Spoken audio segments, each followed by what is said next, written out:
ओम शांति। आज 2 जुलाई 2024 साकार मुरली बाप दादा मधुबन।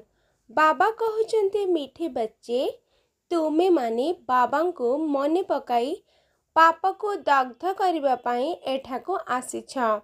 सेथिपाई तुमर बुद्धि जोग निष्फल न जाओ, एथिप्रति पूरा ध्यान देवाकू हेबो। प्रश्न केउ एक सूक्ष्म विकार मध्य अंतिम समय रे विपद सृष्टि करि देई थाए। उत्तर जदि सूक्ष्म रे मध्य लोभ रूपक विकार थिबा, लोभर बसीभूत होई कौनसी जिनिस निज पाखरे अधिक ठूल करि रखिथिबा, तेबे ताहा ही अंतिम समय रे विपद सृष्टि करिबा एवं बारंबार मने पड़िबा।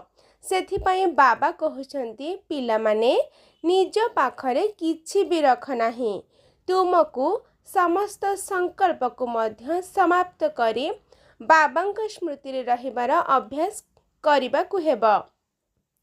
सेथिपाई देही अभिमानी हेबार अभ्यास करा। ओम शांति। धारणा पाई मुख्य सार।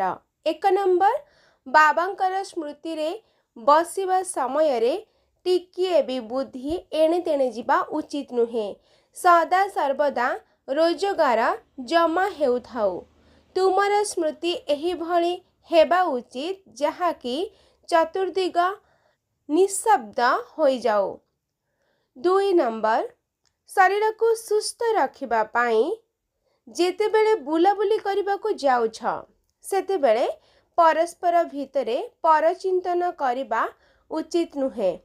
मुख को मौन रखी बाबा को मने पकेबार प्रतियोगिता करबाको हेबा।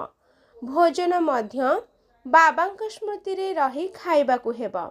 वरदान निश्चय बुद्धि होई दुर्बल संकल्प रूपी जाल को समाप्त करुथिबा सफलता संपन्न आत्मा भव। विस्तार एबे पर्यंत अधिकांश पिला दुर्बल संकल्प को निजे ही जागृत कर देउछंती, भाबुछंती किए जाने हेब कि न हेब, कौन हेब कौन नहीं। एही दुर्बल संकल्प गुड़िक ही पाचेरी भली सम्मुखरे छिड़ा होई जाउछि एवं सफलता सेही पाचेरी भितरे लुचि जाउछि। माया दुर्बल संकल्पर जाल बिछाई देउछि एवं पिला माने सेथिरे छंदी होई जाउछंती। सेथिपाई मु निश्चय बुद्धि विजय आत्मा अटे। सफलता मोर जन्मसिद्ध अधिकार अटे। एही स्मृति द्वारा दुर्बल संकल्प गुड़ी को समाप्त कर। आजिर स्लोगान, जदि तुमर तृतीय ज्वालामुखी नेत्र सर्वदा खोले रहिबा, तेबे माया शक्तिहीन होई जिबा। जदि तुमर तृतीय ज्वाला नेत्र सर्वदा खोले रहिबा, तेबे माया शक्तिहीन होई जिबा।